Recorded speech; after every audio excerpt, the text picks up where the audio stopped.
తాబేలు నిజానికి ప్రతి ఇంటిలో ఉండాలి. మనకి ఇప్పటికీ దేవాలయాల్లో తాబేళ్ళు ఉంచుతారు. ప్రతి దేవాలయంలో తాబేలు ఉంటుంది. పూర్వం ప్రతి నూతిలో ఒక తాబేలు నుంచేవారు. ఎందుకు తాబేటిని ఉంచుతారో తెలుసా? తాబేటి యొక్క దర్శనము మంగళ దర్శనం.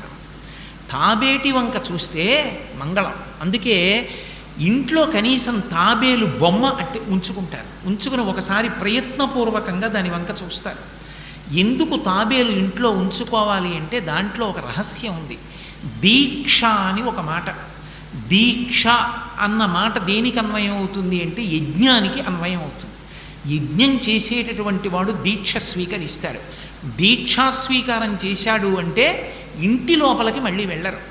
ఇక పూర్తయిన తర్వాతే ఇంట్లోకి వెడతారు. ఇల్లు విడిచిపెట్టి బయటికి వచ్చేసి దీక్షావస్త్రాలు కట్టుకుని మేళతాళాలతో యాగశాల ప్రవేశం చేస్తారు. ఇక ఎప్పుడు మళ్ళీ ఇంటికి వెళ్ళడం? ఆ యాగమంతా